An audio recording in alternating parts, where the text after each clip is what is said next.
Buenos días, ¿cómo están?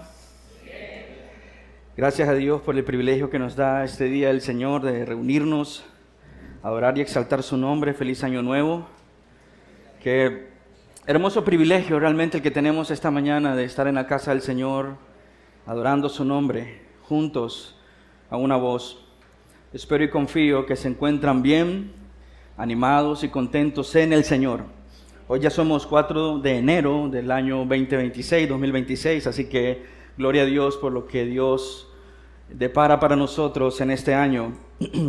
Antes de poder continuar, quisiera pedirte si puedes saludar a la persona que está a tu lado y darle la bienvenida a la casa del Señor.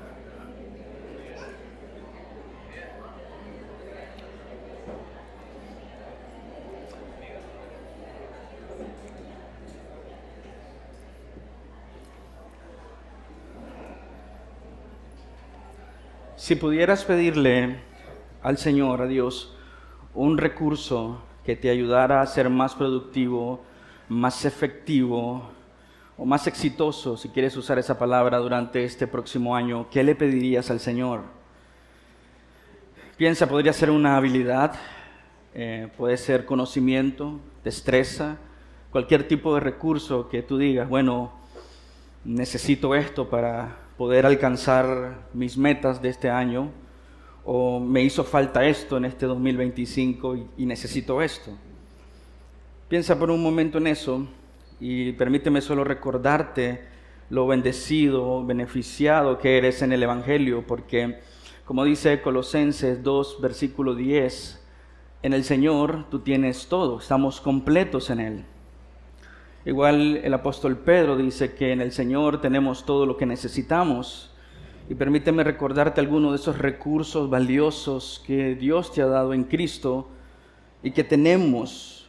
Tienes el Espíritu Santo en tu corazón. Si tú has nacido de nuevo, lo tienes en tu corazón. Qué hermoso y precioso recurso para nuestra vida espiritual. La mayoría de ustedes posee o tiene en sus manos la palabra de Dios traducida en el idioma que tú puedes leer. Gloria a Dios por ese maravilloso y precioso recurso. Tenemos comunión unos con otros, ¿no? Contamos con el consejo sabio de hermanos en la fe. Tenemos una iglesia donde podemos venir a adorar y exaltar el nombre del Señor. Tenemos comunión con el Padre por medio de Cristo Jesús. Hemos sido unidos a Cristo por medio de Cristo para la gloria de Cristo. Y si eso no es suficiente para ti hoy, permíteme recordarte este recurso valioso llamado la oración. Amén. Quiero invitarte a ir al Evangelio de Mateo y pretendo hacer una pequeña pausa en Santiago durante todo este mes, porque quiero ayudarnos a todos de nosotros a entender mejor la oración. Y como sabes, es un buen plan si planeas o intencionalmente planificamos orar más este año. Es un grandioso plan, es una gran resolución. Así que mi deseo y mi anhelo para cada uno de nosotros como iglesia, como miembros de esta congregación, es estudiar durante este mes la oración que el Señor Jesús enseña en Mateo capítulo 6, el Padre Nuestro. Entonces, estaremos en los versículos del 5 al 8 esta mañana y la próxima semana, si Dios lo permite, podremos entrar a la oración. Bueno, oremos y pidámosle al Señor que dirija este tiempo para la gloria de su nombre. Amado Señor, estamos completamente agradecidos, Señor, por su misericordia y bondad. Le agradecemos, Padre, los privilegios tan grandes y preciosos que hemos recibido, Señor, como iglesia, como individuos, como familia. Gracias, Señor, por sostenernos. Realmente, Señor, la meditación del hermano Luis mientras meditábamos en los elementos de la Santa Cena, ¿por qué estamos aquí? ¿Cómo llegamos aquí, Señor? Ha sido excelente para que nuestros corazones se alineen a lo que tú quieres para nosotros, Señor.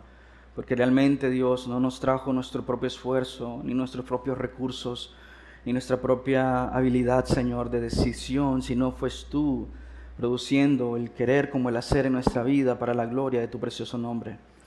Así que, Dios, hoy estamos en una gran deuda de amor contigo, Señor, por tu fidelidad y tu misericordia. Deuda que vemos, Señor, a lo largo de los años, Señor, en tu misericordia, en tu bondad, Señor, en tu amor para con nosotros. Así que podemos decir, como la palabra enseña, somos deudores de ti, Señor. Y por eso, Señor, podemos servirte a ti con todo nuestro corazón, con toda nuestra fuerza y nuestro ser. Permítenos esta mañana, Señor, tener claridad en nuestra mente y corazones y aplicar tu palabra para la gloria tuya. En tu nombre oramos, amado Señor. Amén. Entonces, iglesia, quiero invitarte a ir a Mateo capítulo 6, versículos 5 al 8. Y dice así: cuando ustedes oren, no sean como los hipócritas, porque a ellos les gusta ponerse en pie y orar en las sinagogas y en las esquinas de las calles para ser vistos por los hombres. En verdad les digo que ya han recibido su recompensa. Pero tú, cuando ores, entra en tu aposento y cuando hayas cerrado la puerta, ora a tu Padre que está en secreto, y tu Padre que ve en lo secreto te recompensará.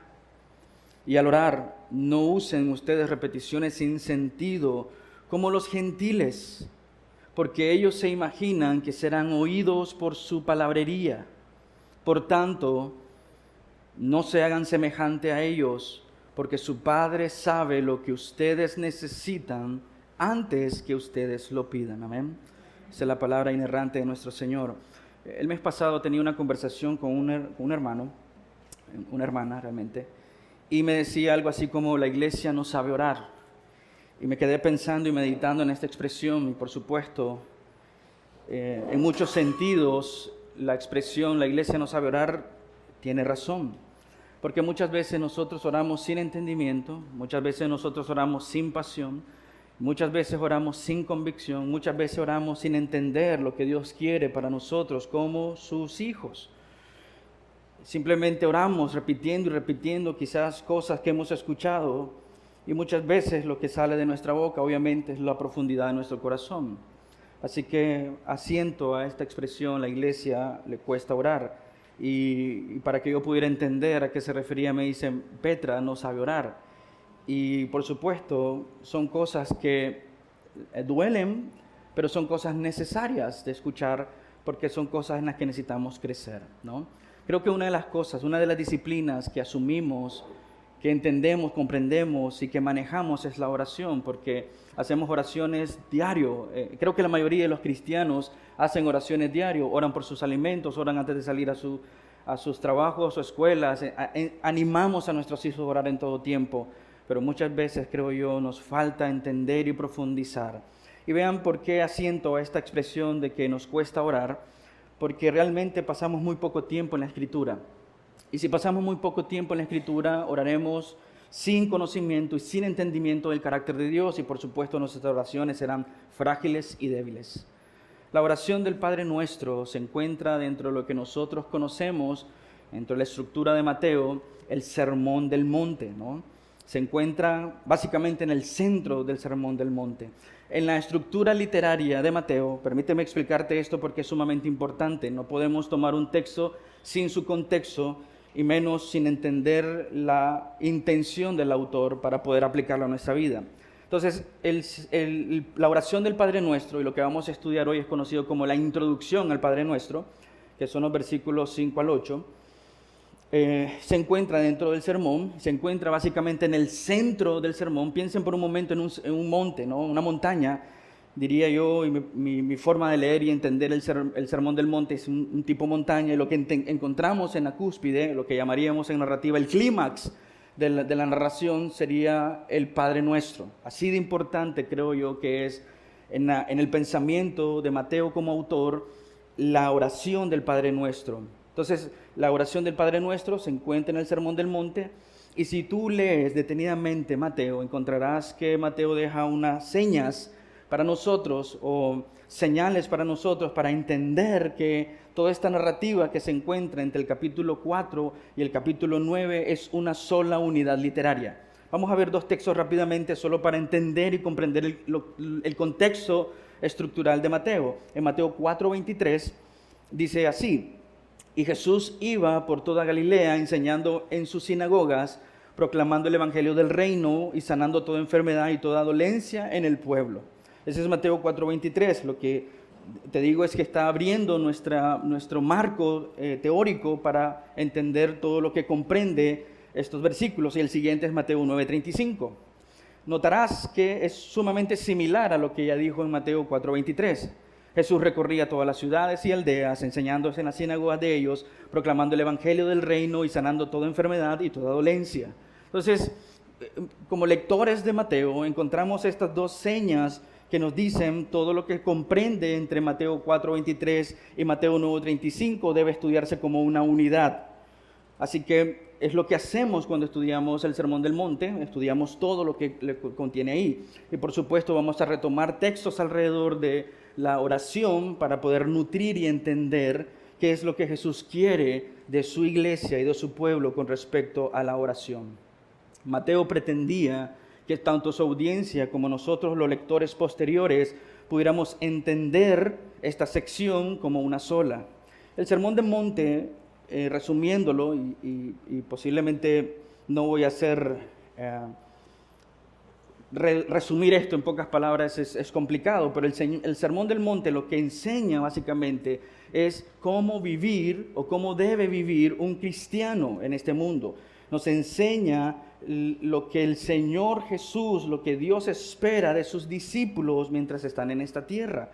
Nos está enseñando los principios, las formas de vida, qué es lo que Dios quiere de nosotros. La tesis central del Sermón del Monte, si queremos anclar el Sermón del Monte a un texto, lo encontraríamos en los versículos, capítulo 5, versículo 17 hasta el 21, y lo leeremos para tener en mente que el contexto de lo que pretendemos estudiar durante todo este mes. Dice Mateo 5, 17 al 20, no piensen que he venido para poner fin a la ley o a los profetas. No he venido para poner fin, sino para cumplir. Porque en verdad les digo que hasta que pase el cielo y la tierra, no se perderá ni la letra más pequeña, ni una tilde de la ley, hasta que toda se cumpla. Cualquiera, pues, que anule uno de esos mandamientos, aún de los más pequeños, y así lo enseña a otros, será llamado muy pequeño en el reino de los cielos, pero cualquiera que los guarde y los enseñe, este será llamado grande en el reino de los cielos. Porque les digo a ustedes que si su justicia no supera la de los escribas y fariseos, no entrarán en el reino de los cielos. Antes de continuar, si por favor pueden poner en silencio sus celulares. Lo que Mateo está diciéndonos aquí es que, o Jesús en su sermón, nos está diciendo que Él quiere que la iglesia, o sus discípulos en su contexto, y posteriormente la iglesia, tenga esta cualidad. La escritura se va a cumplir, y hablando en términos escatológicos, Dios va a cumplir la palabra de Dios a la perfección, por siendo Él nuestro sustituto, cumplirá la ley, algo que el hombre no puede por el pecado de Adán. Pero lo que quiero que presten atención es en el versículo 20, porque esto lo está diciendo a sus discípulos: ustedes, pueblo mío, hijos míos, rebaño mío, discípulos míos, deben superar, ¿qué dice? La justicia de los escribas y los fariseos. Y esto no es una competencia entre quién es mejor, si los escribas, si los fariseos o los cristianos. Tienes que entender lo que el Señor Jesús está diciendo ahí. Y por eso va a usar todo el sermón a partir del versículo 20, con sus ejemplos, con sus comparaciones entre la ley y los fariseos y lo que Dios espera que sus hijos hagan, para que podamos entender qué es lo que el Señor quiere de su iglesia. Una iglesia que supere a los escribas y fariseos en justicia. ¿Ok? Es un gran reto, porque si tú tomas literalmente esto, podrías decir: wow, estamos en desventaja, porque escribas y fariseos sabían la escritura de memoria, más de lo que nosotros podemos quizás entender o comprender. Podríamos pensar en su riguroso tratamiento de la ley, su rigurosa disciplina, y podríamos decir: nunca alcanzaremos la justicia, pero no es lo que el Señor Jesús está diciendo. Y por eso necesitamos entender y comprender a través de todas esas ilustraciones qué es lo que el Señor Jesús quiere. Mira este otro versículo en Mateo 5:48, que nos ayuda a entender cuál es la función del Sermón del Monte y por ende la oración del Padre Nuestro. Mateo 5:48, por tanto sean ustedes, que dice, perfectos como su Padre Celestial es perfecto. Aquí hay un juego de palabras. Si leímos Mateo 5, 18 en adelante, recuerda que dice que ninguna palabra tenía que todavía ser cumplida. Y lo que Jesús está haciendo aquí es algo fascinante, porque Él está cambiando santidad por perfección. No, Él está tomando Levíticos y está haciendo una implicación aquí para que el pueblo pueda entender qué significa una justicia superior. Entonces podemos decir que justicia superior, según las palabras de Jesús, es ese tipo de perfección que quiere ver en su iglesia. ¿Ok? Y aquí este tipo de perfección no es una perfección moral, no es perfeccionismo humano, no es una mejora humana, que tengo dificultades en esta área, así que tengo que autocomponerme. No es un llamado a la perfección moral, por ende tampoco es un llamado al perfeccionismo humano, sino una reorientación de todo el corazón a las cosas del Señor. Y eso es básicamente lo que el Sermón del Monte está haciendo con sus discípulos y por ende con nosotros, reorientando nuestro corazón. La palabra perfecto, que viene del griego teleios, nosotros la conocemos cuando estudiamos Juan, ¿no? Que el Señor ha hecho todo tetelestai, ¿no? Completo. Ahí está la palabra teleios. La palabra teleios es algo completo. Se puede traducir como perfecto, se puede traducir como íntegro, en el sentido de que es algo completo. Entonces lo que quiero que tengas en mente mientras estudiamos este mes el Padre Nuestro es que el Señor quiere todo tu corazón. Y Él va a usar estas ilustraciones dentro del Sermón del Monte para que entiendas que lo que Él quiere es todo tu corazón, no medio corazón. Por eso Él dice que tu justicia sea superior a la de los escribas y fariseos, porque ellos tienen medio corazón. Su confianza está en algo más y no en mí. Quiere todo tu corazón. El Sermón del Monte termina con 3 exhortaciones o 3 juegos de exhortaciones que cumplen el llamado del sermón. Está enfatizando lo mismo. Si ustedes notan eso en el capítulo 7, el Señor Jesús nos dice, básicamente hay 2 maneras de vivir, o hay 2 caminos. Hay falsos profetas y buenos profetas, verdaderos profetas y falsos profetas, y hay 2 maneras de escuchar o de construir. Permíteme leer la última ilustración del Señor en Mateo 7, versículo 24 al 27. Por tanto, cualquiera que oye estas palabras mías, esta es la conclusión del sermón, y las pone en práctica, será semejante a un hombre sabio que edificó su casa sobre la roca. Y cayó la lluvia, y vinieron los torrentes, soplaron los vientos y azotaron aquella casa, pero no se cayó, porque había sido fundada sobre la roca. Todo el que oye estas palabras mías y no las pone en práctica, serán semejante a un hombre insensato que edificó su casa sobre la arena. Y cayó la lluvia, vinieron los torrentes, soplaron los vientos y azotaron aquella casa, y cayó, y grande fue su destrucción. Entonces, aparte de enseñarnos de sabiduría y necedad, nos dice que la diferencia de vivir como Dios quiere entra en estas 2 categorías, necedad o sabiduría, y que la diferencia entre vivir entre necedad y sabiduría se encuentra en ¿qué? En la obediencia. Traer todo lo que el Señor nos enseña, desde las bienaventuranzas, que es la introducción al Sermón del Monte, hasta la última ilustración de que todo creyente debe traer todo su corazón al Señor, obedeciendo su palabra, poniendo en práctica las palabras que el Señor nos ha dado con todo nuestro corazón, con toda nuestra fuerza, con todo nuestro ser. El clímax, como te digo, o considero personalmente el Sermón del Monte muy especial, pero su clímax en esta oración. Es obvio que la oración es sumamente esencial para la vida cristiana. Pensaría, y este ya es como un pensamiento que tú puedes tomar o no, pero pensaría que difícilmente viviríamos la vida cristiana sin oración. Difícilmente podrías crecer más en el Señor sin oración. Difícilmente serías considerado un buen adorador sin oración. Como podemos observar y como leímos hace un momento, esta introducción nos estipula, ¿no?, premisas acerca de cómo orar. Pareciera que Mateo, bueno, en este caso el Señor Jesús en su sermón, está diciendo hay una manera correcta de orar y una manera incorrecta de orar. Y quiere que nosotros, antes de introducirnos a cómo orar, porque Él dice en el versículo 8, deberían orar, o versículo 9, perdón, deberían orar de esta forma, nos dice en estos versículos que hay una manera legítima, hay una manera correcta, hay una manera adecuada, una forma adecuada de orar, y posiblemente nosotros estamos orando de la manera inadecuada, pidiéndole al Señor. Entonces, antes de introducirnos a estos versículos, quiero pedirte pensar en esta, no como reglas definitivas, no como reglas frías o algo inamovible. Son instrucciones, pero son principios. Véanlo como principios en los que el Señor nos enseña a confiar en Él, en los que el Señor nos enseña a descansar en Él. Así que lo que el Señor quiere hacer con estos principios es ayudarnos a vivir de la manera que nosotros podemos orar todo el tiempo diciéndole a Él, hágase tu voluntad y no la nuestra. Dios quiere que sigamos estas instrucciones, pero que apliquemos estos principios para que nosotros podamos orar con convicción, Señor, haz tu voluntad y no la mía.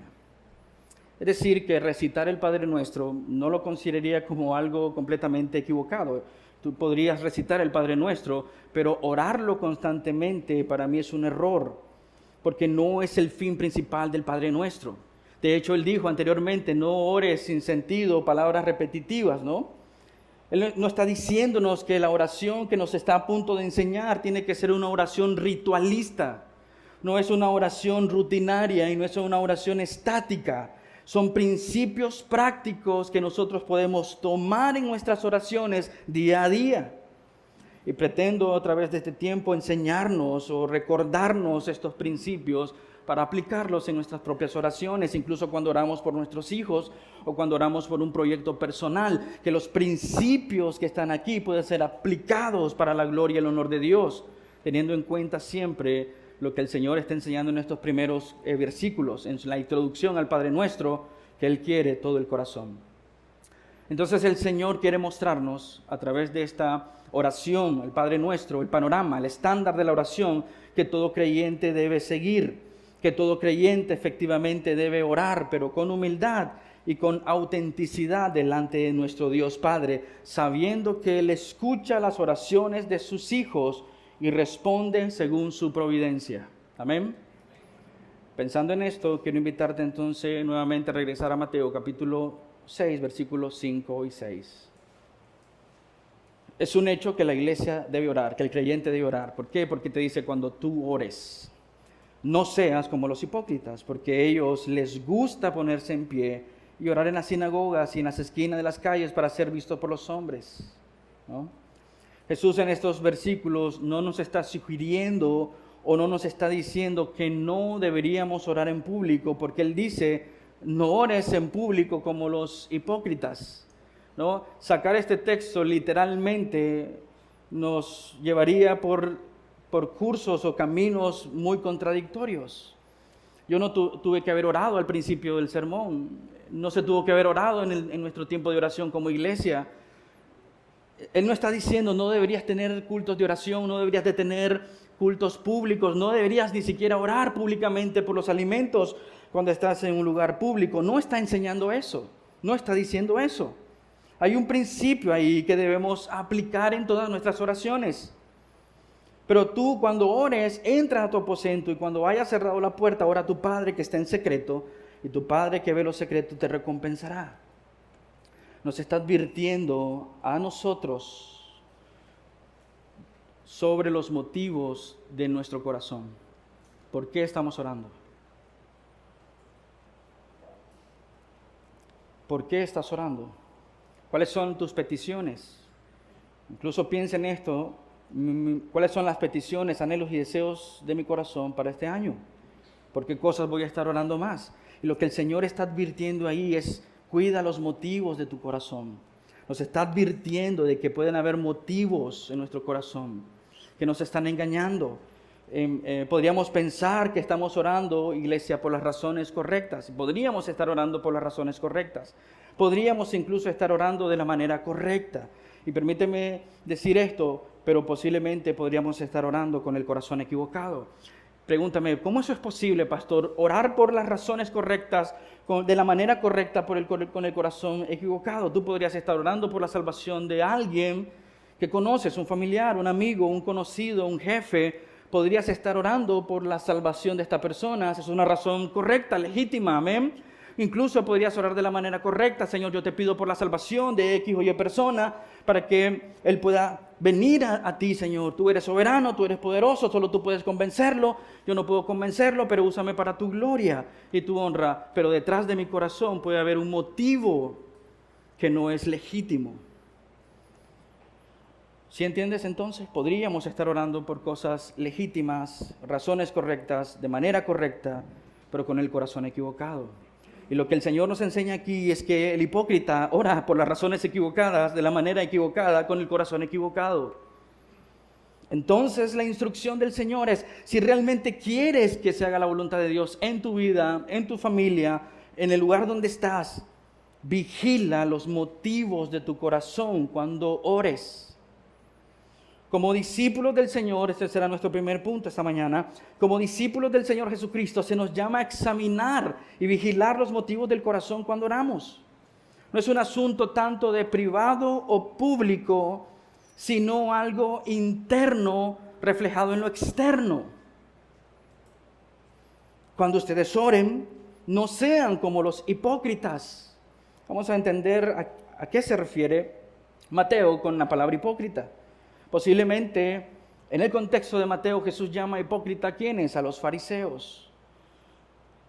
Y podríamos pensar solamente en ellos. Bueno, el Señor Jesús está diciendo no oren como los fariseos. No, Él está diciendo no oren como los hipócritas. Porque a ellos, ¿qué? ¿Qué les gusta? Les gusta ponerse de pie y orar en las sinagogas y en las esquinas. Y el Señor Jesús dice, la clave para entender qué está diciendo, porque ellos quieren ser vistos por los hombres. Cuando tú examinas el contexto inmediato, verás que el Señor Jesús usa algunas palabras similares a lo que nos ha dicho aquí. En su contexto anterior o inmediato, el Señor también exhorta a la iglesia a ofrendar legítimamente. Y verás que en esta expresión que usa el Señor, Él les dice, déjeme buscarlo rápidamente, capítulo 6, versículo 2 al 4, no está en sus pantallas, pero puede buscarlo en tu Biblia. Dice así Mateo 6, por eso, versículo 2, cuando des limonas, cuando ofrendes, no toques trompeta delante de ti, como lo hace quienes, los hipócritas en las sinagogas y en las calles, para ser alabado por los hombres. Allí tienes una similitud entre el que ofrenda hipócritamente y el que ofrenda de corazón, ¿no? También ofrenda en lo secreto. Y en lo secreto serás recompensado, dice también. Son los mismos parámetros, las mismas palabras. Implica que está hablando exactamente de lo mismo. Podemos pensar entonces que cuando Mateo usa y el Señor Jesús usa la palabra hipocresía en el Sermón del Monte, no está hablando de personas de doble moral, sino de personas de medio corazón. Esa es la palabra hipocresía dentro del Sermón del Monte. Podemos ver que el Señor dice en Mateo 23, 1 al 4, para ayudarnos a entender un poco más. El Señor dice así en Mateo 23, 1 al 4, si has leído Mateo por completo, nos encontramos aquí en los ayes del Señor, y dice así, versículo 1 al 4, entonces Jesús habló a la muchedumbre y a sus discípulos, los escribas y los fariseos se han sentado en la cátedra de Moisés, de modo que hagan y observen todo lo que digan, pero no hagan conforme a sus obras. ¿Qué dice? Porque ellos dicen y no hacen, atan cargas pesadas y difíciles de llevar y las ponen sobre la espalda de los hombres, pero ellos ni con un dedo quieren moverlas. Normalmente pensamos en el hipócrita como alguien que dice algo, pero hace lo contrario, ¿no? Como sugiere Mateo aquí, ellos dicen pero no hacen. Un hipócrita es alguien que vive una doble vida, constantes acciones y palabras que no hacen juego con su forma de vida. Es como decir un político que recibe sobornos, pero su campaña principal es contra la corrupción. Diríamos, culturalmente es un hipócrita, ¿no? Pero déjame sugerirte que en el contexto del sermón, el hipócrita otra vez regresa al corazón, alguien con dobleces. La palabra doblez de corazón es alguien que que es contrario a lo que el Señor espera de nosotros. Si Él quiere que nuestra justicia sea superior, es por esa razón, porque en el corazón del hipócrita hay doblez. En el corazón del hipócrita no es un corazón perfecto ni completo para el Señor. No es un corazón íntegro para el Señor. Tiene un doblez para el Señor. Hay motivos detrás de sus motivos. Lo que nos llama a ser el Señor es hombres y mujeres sin doblez en nuestras oraciones.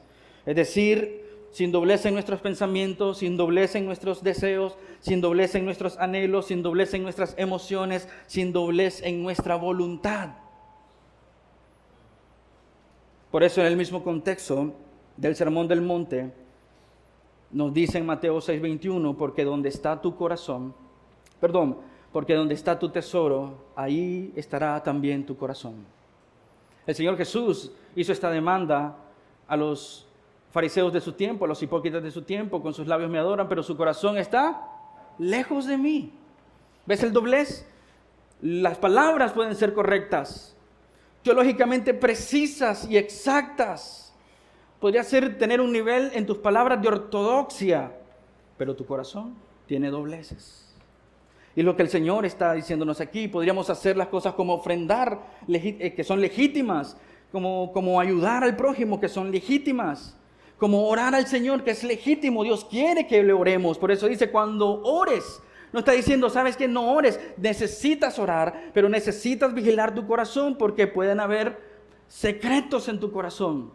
Y estás orando con los motivos equivocados, motivos ocultos que pueden mostrar un corazón orgulloso, un corazón jactancioso, un corazón que confía en sí mismo. Y un ejemplo de un tipo de oración con doblez la encontrarás en Lucas 18, 9 al 14. Mira lo que dice Lucas en esta parábola. De hecho es Jesús hablando en esta parábola. Versículo 9 al 14 de Lucas 18. Dijo también Jesús esta parábola a unos que, la clave está aquí. ¿Qué dice Jesús? A los que confiaban en sí mismo como ¿qué? Como justos y despreciaban a los demás. Dos hombres subieron al templo a orar. Uno era fariseo y otro recaudador de impuestos, un publicano. Alguien que era despreciado en la cultura, rechazado en la cultura, menospreciado en la cultura. El fariseo, puesto en pie, oraba para sí de esta manera: Dios, te doy gracia porque no soy como los demás hombres, estafadores, injustos, adúlteros, ni aun como este recaudador de impuestos. Yo ayuno 2 veces por semana, doy el diezmo de todo lo que gano. Pero el recaudador de impuestos, de pie a cierta distancia, no quería ni siquiera alzar los ojos al cielo, sino que se golpeaba el pecho diciendo: Dios, ten piedad de mí, pecador. Sé propicio a mí. Me encanta esta oración. Sé propicio a mí. ¿Y cómo entendemos el doble corazón? Otra vez, ¿qué dice el principio del versículo antes del Señor dar la parábola? Hombres que confiaban en sí mismo. No confían de corazón en el Señor. Tienen doblez en su corazón. Y es probable que muchas de nuestras oraciones, de manera quizás correcta, bíblicas y teológicas, tienen un doble corazón. Señor, yo confío que tú estarás con nosotros durante todo este año, pero mi confianza realmente está en mi trabajo, en mis habilidades, en mis destrezas, etcétera, etcétera, etcétera, etcétera. Cuando ustedes oren, no sean como los hipócritas que no tienen un corazón completo para el Señor. A ellos les gusta orar porque ellos quieren ¿qué? La gloria. Quieren ser vistos. Quieren el honor. No quieren dar el honor. En verdad les digo que ya han recibido su recompensa. Es interesante el tema de la recompensa en el Sermón del Monte, o en este tiempo de introducción al Padre Nuestro, porque el que ora con doblez recibirá recompensa, ¿no? Tú podrías decir, el que ora con doblez no recibirá nada, pero recibirá una recompensa. Pero lo que necesito que veas es la comparación que hace Mateo. Porque uno dice, el que ora simplemente buscando la aprobación de los hombres, recibirá su recompensa. Ahí está su recompensa, la aprobación de los hombres. Eso es todo lo que recibirá. Pero el que ora con un corazón íntegro y completo, el Padre que ve en lo secreto, lo recompensará. Hay recompensa. Porque el que ora con un corazón con doblez sí recibirá recompensa. Permíteme ilustrarte esta recompensa con doblez de corazón cuando oramos. No está en las notas, pero puedes anotarlo. Números capítulo 11. Tienes al pueblo de Dios recibiendo el maná del Señor, la bondad del Señor, la misericordia de Dios a través de alimentarlos en el desierto. Dios los ha libertado de la esclavitud. Han visto el poder de Dios de maneras gloriosas. Sin embargo, en Números 11 están quejándose porque antes comían carne. En esclavitud en la que estaban comían carne y ahora no comen carne. Y empiezan a quejarse y empiezan a clamar. De hecho dicen, elevaron un clamor al Señor y el Señor se indignó con su ira santa. Y el Señor responde por la intercesión de Moisés con codornices. Y en Números 11:19 Moisés dice, no comerás un día, ni dos, ni 5, ni 10, ni 20, sino todo un mes. Dios ha respondido al corazón con doblez. Pero nota lo que dice Moisés, que esto debe ser, es aterrador, debe cautivar nuestros corazones a temor reverente, porque dice, versículo 20 de Números 11, porque han rechazado al Señor que está entre ustedes y han llorado delante de Él diciendo, ¿por qué salimos de Egipto? Y el Señor, cuando continúas leyendo, les dice que hasta de sus narices saldrán las codornices. Y Dios respondió la petición de doblez de corazón de este pueblo malagradecido, porque no tenían un corazón correcto delante de Dios. Recibieron la recompensa. Es interesante, nuevamente hablando de recompensas, que Mateo en el Sermón del Monte dice, en Mateo 6:19 al 20, no acumules para sí tesoros en la tierra, donde la polilla y la herrumbre destruye, y donde ladrones penetran y roban, sino acumulen tesoros en el cielo, donde ni la polilla ni la herrumbre destruye, y donde los ladrones no penetran ni roban. Y cuando traemos esta información adicional dentro del Sermón del Monte a nuestro texto que estamos estudiando, nos ayuda a entender que Jesús está hablando de un tipo de recompensa, que es básicamente superficial en comparación de su recompensa que es eterna, donde no puedes robártela, no puedes perderla. Y diciendo que compares el tipo de recompensa que anhelas y buscas. Si simplemente buscas la aprobación de los hombres o el halago de los hombres o la gloria de los hombres, recibirás esa recompensa, pero es lo único que recibirás. Sin embargo, si buscamos de todo corazón, no la recompensa del Señor, pero al Señor en sí mismo, Él nos dará la recompensa para nosotros, porque ve en lo secreto y recompensa. ¿Por qué cosas estás orando? Permítenos que el propio Jesús nos responda. Deberíamos orar por las cosas eternas. Las cosas eternas. No acumules para ti tesoros en esta tierra. No está diciendo que no deberías tener recursos, ¿no? La mayoría de aquí, la gran mayoría diría, tiene casa, carros y quizás una cuenta bancaria.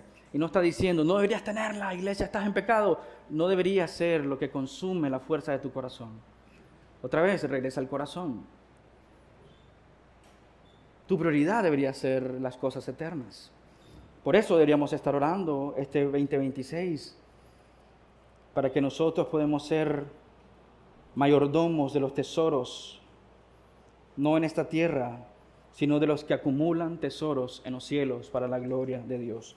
¿Cuál debería ser la mayor recompensa por la que el creyente debería orar?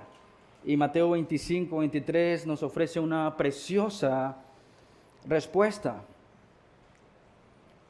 Su Señor le dijo, bien, siervo bueno y fiel. En lo poco fuiste fiel, sobre mucho te pondré. Entra en el gozo de tu Señor. Qué preciosa recompensa cuando escuchemos de nuestro Señor decir, entra a la presencia del Padre Celestial. Entra en el gozo de tu Señor. Bienvenido, buen y siervo fiel. Wow. ¿Es eso lo que nosotros aspiramos, anhelamos, deseamos? Que el Señor nos diga, buen trabajo, hijo mío. En lo poco has sido fiel, en lo mucho te pondré. Volvamos al verso 6. Pero tú cuando ores, entra a tu aposento. Debería ser una disciplina de nosotros orar al Señor. Y cuando hayas cerrado la puerta, ora a tu Padre que está en secreto, y tu Padre que ve en lo secreto te recompensará. Nuevamente este texto, o Jesús no está diciéndonos que no deberíamos orar. No está diciendo nunca ores por tu comida públicamente, no está diciendo eso. O incluso no levantes tu mano cuando te pidan orar públicamente en el servicio de oración. No es el punto. Si crees que ese es el punto, has perdido completamente el punto. Lo que la oración de Jesús, o en esta introducción de la oración del Padre Nuestro, nos está diciendo es que debes tener la perspectiva correcta, no solo los motivos correctos, también la perspectiva correcta. Es decir, que si a mí me toca orar en público delante de ustedes, como los hijos de Dios, como la iglesia del Señor, el enfoque de nuestra oración pública debe ser buscar la aprobación y la respuesta de Dios y no la aprobación de los hombres. Eso es lo que quiere decir.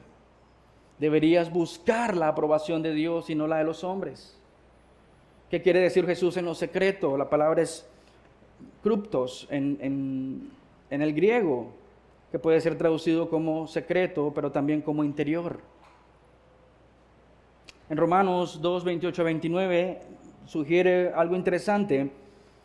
Dice, porque no es judío el que lo es exteriormente, ni la circuncisión es la externa en la carne. Versículo 29, pues es judío el que lo es, que dice, kruptos. La misma palabra que usa Jesús en el sermón, secreto, en lo interno, en lo interior. Me encanta la Nueva Traducción Viviente de este texto. Permíteme leértelo en la Nueva Traducción Viviente, los versículos 28 y 29 de Romanos 2.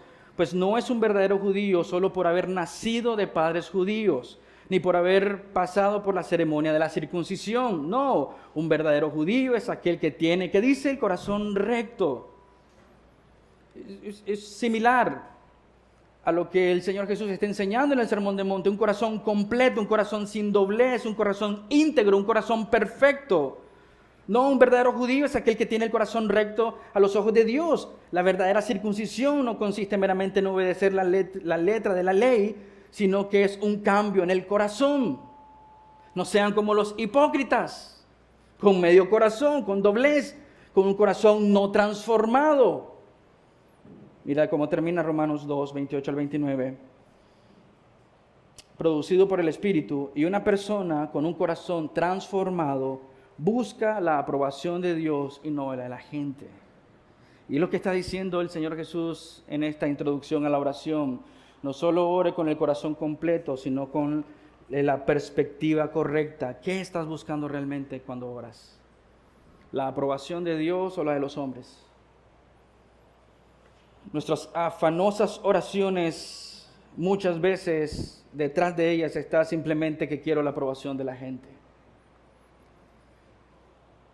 No está mal pedir, orar al Señor por un mejor trabajo. No creo que esté mal. No creo que esté mal orar para que puedas tener un aumento en tu salario. No creo que esté mal.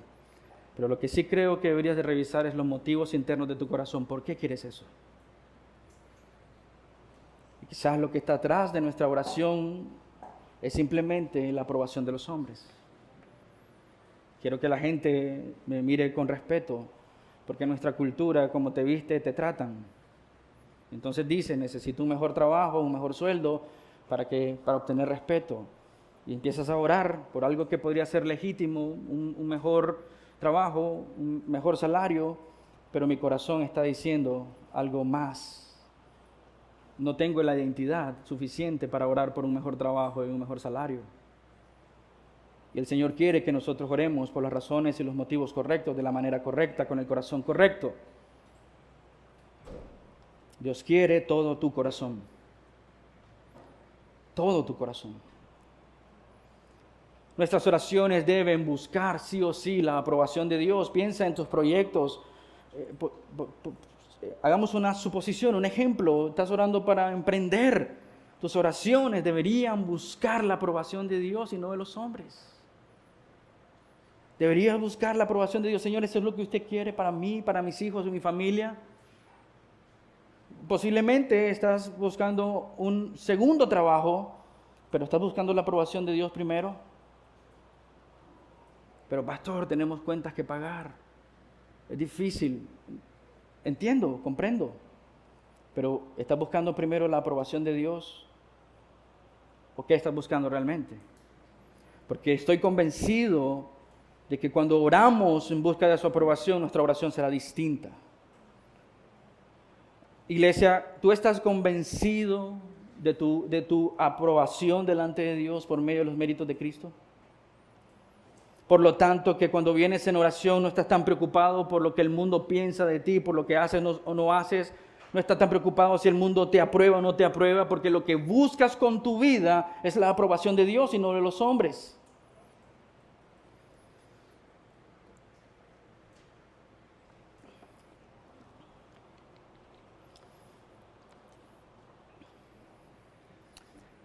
Eso es una buena oportunidad para orar, porque nuestros hijos se enfrentan en el colegio a la aprobación de sus amigos.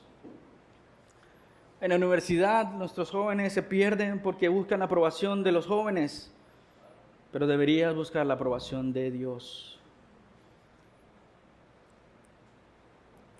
Iglesia, oras con esa libertad de decir, hágase tu voluntad en mi vida, sea lo que sea, Señor. Porque no estoy buscando mi gloria, mi agenda, mi honor, sino que yo busco tu gloria. Hágase, Señor, tu voluntad. Número 2, el Señor Jesús nos está recordando que vengamos al Señor en oración con todo el corazón. No solo necesitas venir a Él con los motivos correctos, de la manera correcta, sino con todo el corazón. Versículos 7 al 8. Y al orar no usen ustedes repeticiones sin sentido, como los gentiles, porque ellos imaginan que serán oídos por su palabrería. Por tanto, no se hagan semejante a ellos, porque su Padre sabe lo que ustedes necesitan antes que ustedes lo pidan. Notemos, amada iglesia, que tienes una prohibición más, ¿no? No hagas esto, no ores de esta manera. Ya nos dijo, no ores como los hipócritas, ahora nos dice, no ores como los gentiles. La palabra gentiles viene del término griego, en este caso, étnicos o etnos. Generalmente etnos se refiere neutralmente a los pueblos del mundo que no eran el pueblo de Dios. Si hablamos en términos del Antiguo Testamento. La palabra étnicos, dice un diccionario, son aquellos que no pertenecen a grupos que profesan la fe en el Dios de Israel, las naciones, los gentiles o los incrédulos. Entonces, en el tiempo de Jesús, un gentil era alguien que no era judío. Pero déjame sugerirte que lo que tiene en mente Mateo y tanto Jesús no es tanto esta designación entre judíos y gentiles, pero tiene en mente más la fe de los que creen y los que no creen. Es muy similar a lo que vimos en Romanos capítulo 2, 29, ¿no? Un verdadero judío, decía el apóstol Pablo en Romanos 2, no es el que tiene esa etnia, sino el que ha sido circuncidado en su corazón, ¿no? Es un asunto de fe. Y pienso que Mateo tiene eso en mente y por supuesto Jesús también. Mira lo que dice en Mateo 3, 7 al 12. No podemos, por el tiempo, examinar todos los versículos, pero déjame darte algunos para que puedas entender que lo que tiene el Señor Jesús en el Sermón del Monte no es tanto la etnia, pero sí la sumisión a la supremacía de Cristo y el Evangelio. Mateo 3, 7 al 12, pero cuando vio que muchos de los fariseos y saduceos venían para el bautismo, le dijo, camada de víboras, ¿quién les enseñó a huir de la ira que está al venir? Por tanto, den frutos dignos de arrepentimiento. Pues nuevamente, estos son judíos de etnia. Pero ¿qué les dice Juan el Bautista en esta parte de Mateo? Necesitan arrepentirse.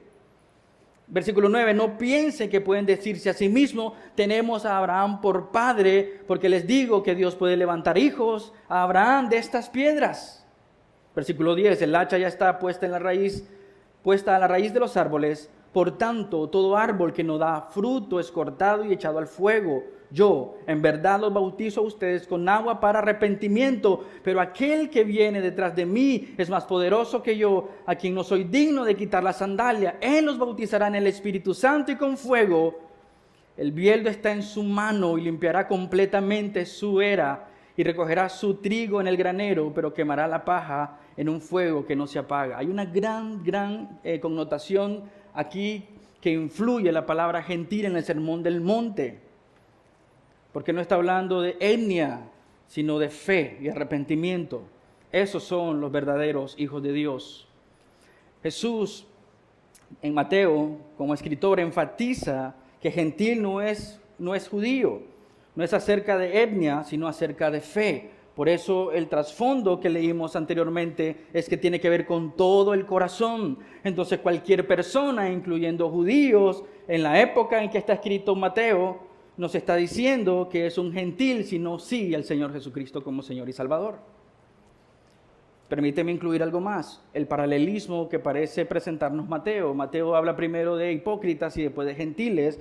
Nuestra tendencia sería separarlos. Está hablando de hipócritas, fariseos y de gentiles, pero lo que creo está pasando aquí es haciendo un paralelismo para enseñarnos que tanto fariseos con medio corazón como gentiles paganos que no se han arrepentido de sus pecados están dentro de esa categoría. Por eso en Mateo 6, cuando nos dice que no busquemos las cosas como gentiles, ¿no? Como los paganos, las cosas que anhelamos y deseamos, no las busquen así. Está sugiriendo que no deberíamos vivir como viven los no creyentes, los no nacidos de nuevo. Un texto más, Mateo 12, 46 al 50. Mientras Jesús aún estaba hablando a la multitud, su madre y sus hermanos estaban afuera deseando hablar con él. Y alguien le dijo, tu madre y tus hermanos están afuera y te quieren hablar.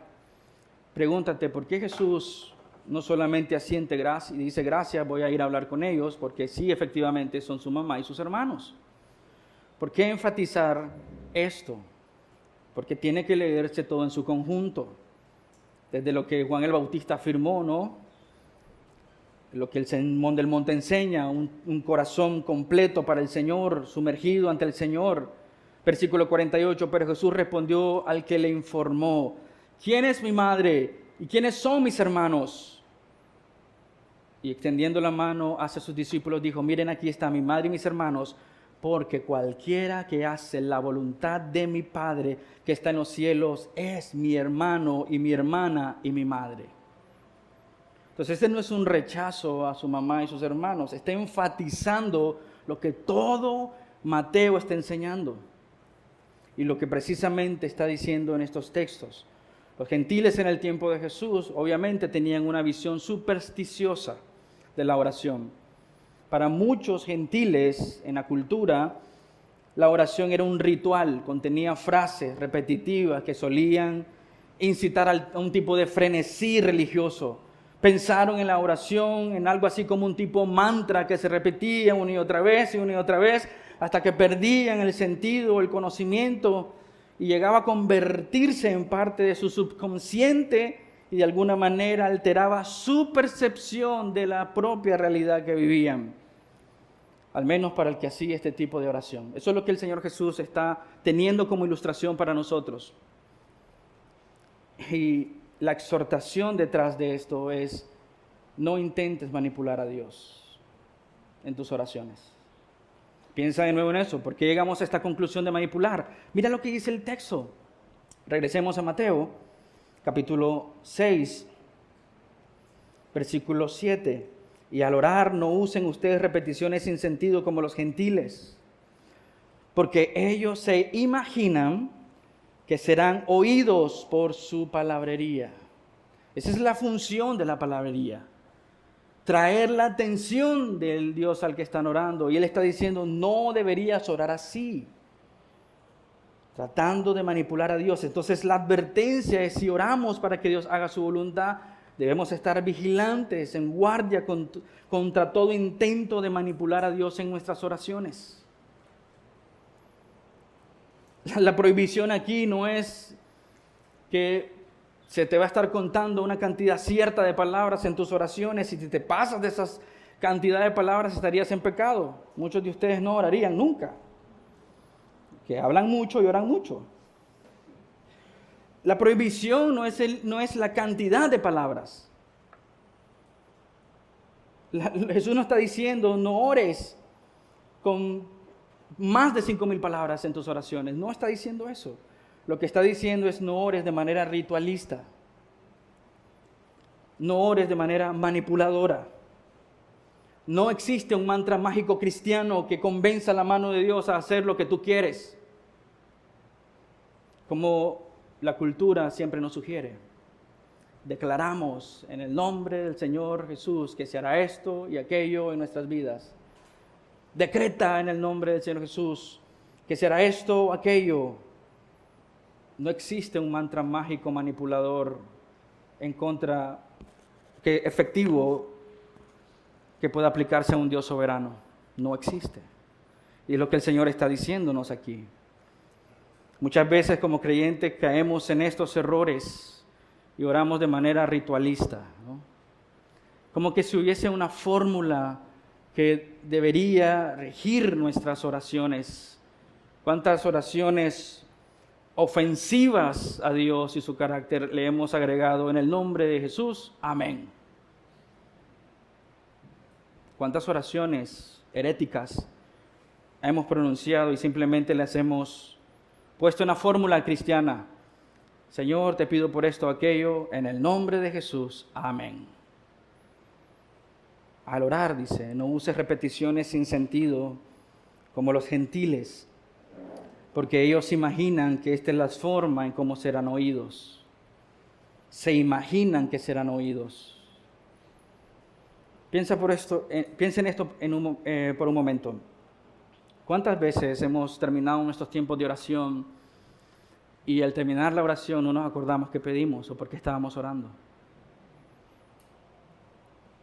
¿Cuántas veces hemos orado lo mismo de la misma manera y seguimos insistiendo porque estamos buscando por lo que estamos pidiendo, orando, pero no estamos buscando la voluntad de Dios?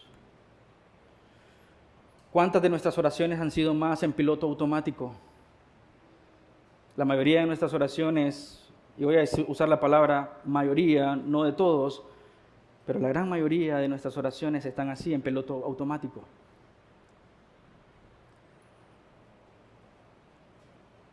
Quizás mucha de nuestra insistencia en nuestras oraciones son más un intento de manipular a Dios, porque lo que hacían estos paganos en el tiempo de Jesús era repetir, en algún momento me tiene que oír. Es como los profetas de Baal. Estaban pidiéndole a Baal que encendiera fuego para quemar las reses y repetían lo mismo. Dice, durante toda la mañana estaban repitiendo lo mismo. Y cuando vas a Hechos y se dan cuenta que son judíos los que están ahí, empiezan a clamar, a adorar a la Artemisa Diana y empiezan a repetir lo mismo. ¿Cuántas de nuestras oraciones son simplemente repeticiones necias? Y lo que intentamos es manipular a Dios.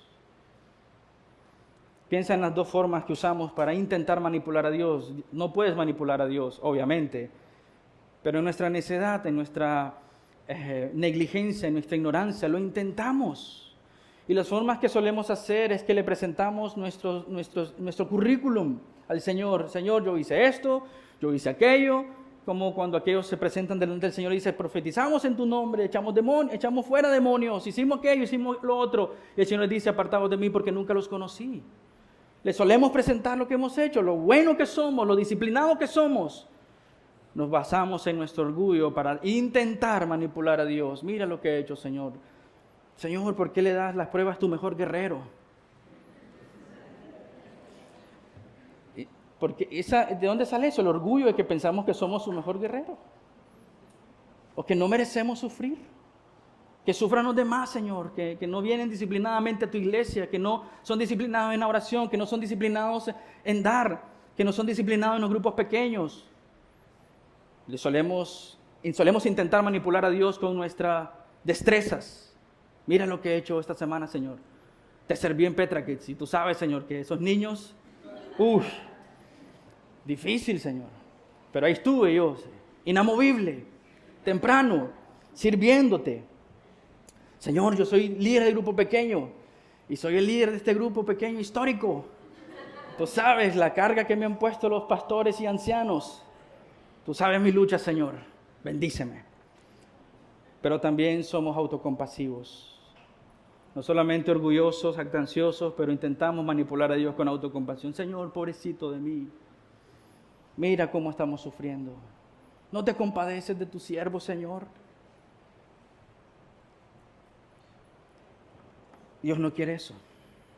Nota la manera tan poderosa que el Señor dice, no ores como los gentiles, no ores como los hipócritas, ora sabiendo que tienes un Padre. El Padre que ve en lo secreto te recompensará. De hecho, Jesús nos está diciendo que la oración tiene que ver más con comunión que manipulación. Nos está diciendo que hay una relación de por medio en la oración que nutre nuestros tiempos de oración. De hecho, me atrevería a afirmar que el fundamento de toda buena oración se edifica en esa relación que tenemos con el Padre por medio de Cristo. Él es nuestro Padre y nosotros somos sus hijos. La oración para los paganos resultó ser más una fórmula mágica. Era más misticismo que relación. Para los creyentes que han nacido de nuevo, que han rendido su corazón al Señor en todas sus áreas de su vida, no es un intento de persuadir a Dios ni convencerlo. Es sumisión al carácter de Dios. Conoce mi necesidad. Es mi Padre. No es que deberíamos manipular a Dios, ni insistir de manera errónea, ni persistir de manera errónea. De hecho, yo te animaría a ser insistente con el corazón correcto y persistir en oración, como dice la Escritura, sabiendo que tienes un Padre amoroso que escucha tus oraciones y responderá a tus oraciones porque nos ama. No siempre responderá lo que pides, pero siempre responderá con lo que necesitas. Y a veces esa necesidad es un no rotundo, es no. A veces dirá, no es tiempo. Y en su misericordia responderá a nuestras oraciones. Mateo 6:8, por tanto, no se hagan semejante a ellos porque su Padre, qué precioso, ¿no? De hecho, ¿cómo inicia la oración modelo en Mateo? Padre nuestro que estás en los cielos. Es una relación de padre e hijo. Así deberíamos ver la oración. No es la lista del supermercado. No es la lista que le hacemos a los Reyes Magos. Ya viene cerca y vamos a hacerle la lista a los Reyes Magos. No es la lista que se suele decir a los niños, te portaste bien, hacerle tu lista santa. No es así. No es el benefactor de los creyentes, es su Padre. Por supuesto, bendice a sus hijos, provee a sus hijos, da a sus hijos, pero no está aislado de nosotros. Es nuestro Padre. Por tanto, no se hagan semejante a ellos porque su Padre sabe, qué poderosa palabra, conoce tu necesidad, sabe lo que ustedes necesitan. Antes de que tú pudieras mencionar esta petición delante del trono de Dios, Él lo sabe.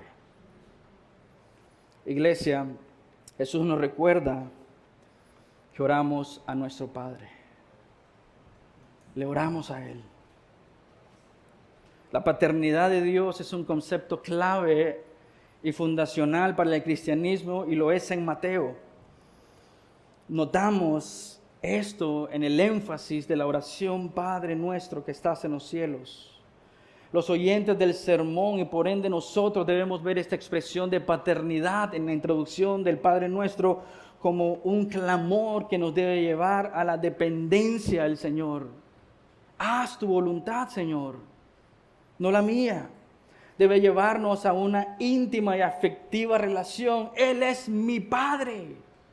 Y puedo acercarme, como dice el autor de Hebreos, confiadamente al trono de gracia y encontrar ahí la gracia y la misericordia que mi alma necesita. Debe llevarnos a una dulce obediencia, sabiendo que los designios de Dios están bajo el control de Dios y Dios no se equivoca. Él es nuestro Padre. Esta afirmación debe generar confianza en nosotros como iglesia para acercarnos a Él como nuestro Padre. Puedes acercarte, puedes ir constantemente a Él. Puedes descansar y confiar en lo que Él hará. Incluso, dice la Escritura, los paganos como padres procuran dar buenas cosas a sus hijos. La pregunta que hace el Señor ahí, ¿cuánto más tu Padre Celestial? Mira lo que dice Mateo 7:11. Pues si ustedes, siendo malos, saben dar dádivas a sus hijos, ¿cuánto más su Padre que esté en los cielos dará cosas buenas a los que la piden? Iglesia, el recurso tan valioso que el Señor nos ha dado es su acceso por medio de los méritos de Cristo. Y lo tienes a diario, cada día. Dice el profeta Jeremías, nuevas son sus misericordias cada mañana. Cada mañana puedes elevar tus oraciones y necesidades al Señor, aunque Él las sabe. La razón es que nos invita a compartirlas con Él. Porque tenemos una relación por medio de la unión que tenemos con Cristo y podemos acercarnos al Padre sin temor.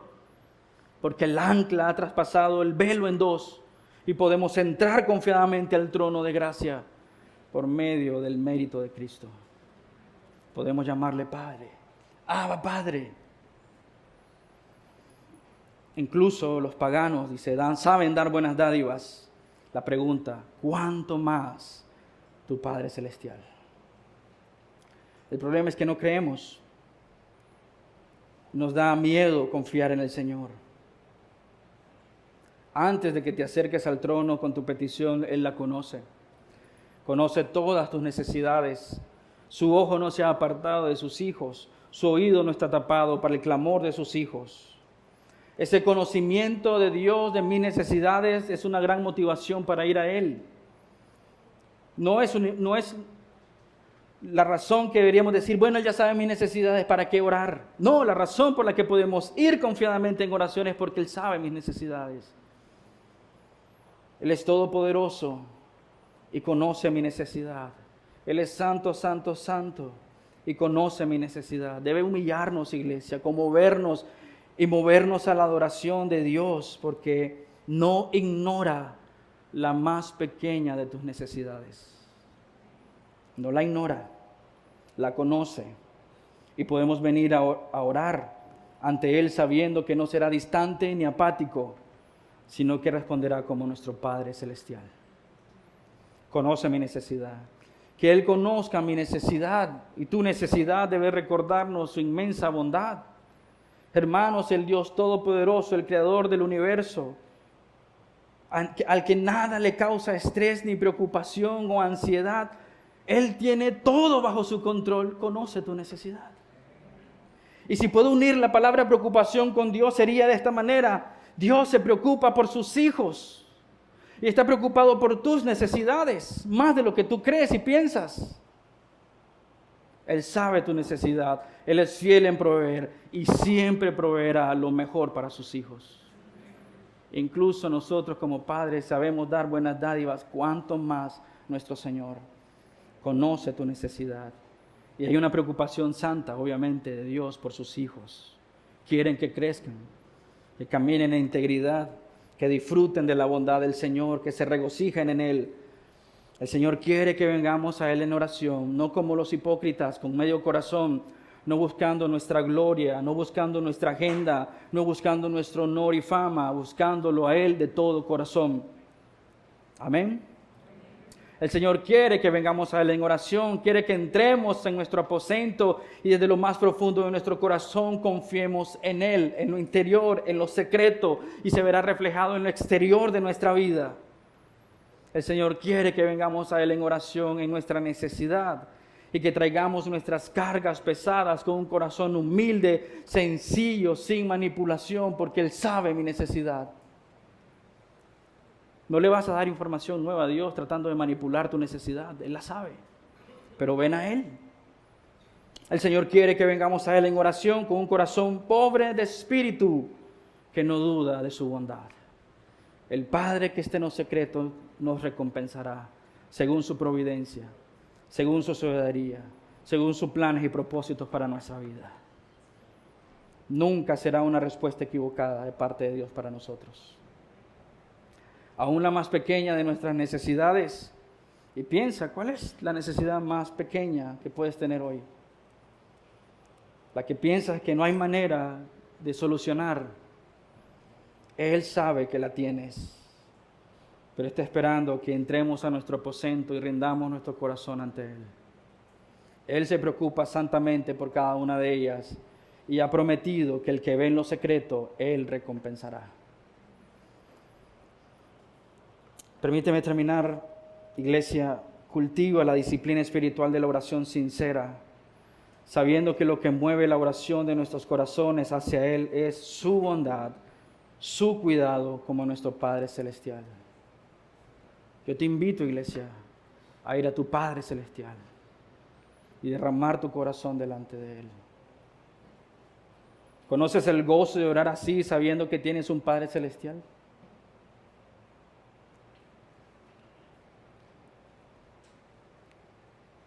¿Conoces la alegría de saber que sus hijos jamás serán rechazados? ¿Conoces la dicha de saber que serás escuchado y respondido según su providencia para ti? ¿Confías en que el Padre te ama profundamente porque has sido comprado con precio de sangre y que Él te cuida de esta manera, diciendo no, diciendo sí, diciendo no es tiempo? ¿Confías en el Señor de esta manera?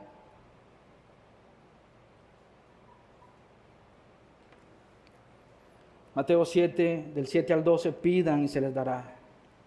Busquen y hallarán. Llamen y se les abrirá.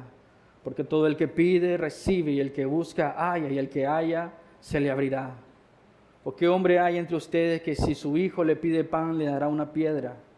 O si le pide un pescado, le dará una serpiente. Pues si ustedes, siendo malos, saben dar buenas dádivas a sus hijos, ¿cuánto más su Padre que está en los cielos dará cosas buenas a los que la piden? ¿Qué quiere el Señor? Todo tu corazón. Sin hipocresía, sin manipulación, tu corazón. Espero, iglesia, que esto nos ayude a orar mejor. Orar con pasión, con sinceridad y humildad de corazón, para la gloria de su nombre. ¿Oramos? Amado Señor, te damos gloria y honra a ti, Padre, por tu palabra. Ayúdenos, Señor, a crecer, porque es la verdad, no sabemos orar. Si hemos orado bien, Señor, ha sido tu gracia y tu misericordia, guiándonos y mostrándonos. Pero Dios, ayúdenos a crecer en este poderoso recurso que tenemos, el acceso al Padre por medio de Cristo, la obra del Espíritu Santo a diario en nuestros corazones, recordándonos tu palabra, Señor, la unión que tenemos con Cristo Jesús, las promesas que el Señor nos ha dado, inquebrantables, tu palabra preciosa en nuestras manos. Lámpara es a mis pies tu palabra, más dulce que la miel. Y la tenemos, Señor, en nuestras manos. Podemos leerla. Qué privilegio tan grande, Señor, de tu iglesia, donde se enseña tu palabra. Qué privilegio tan grande de la familia que nos has dado en Cristo, que puede animarnos, exhortarnos a regresar a tu palabra, a tu camino, Señor. Pero gracias, Señor, también por la oración.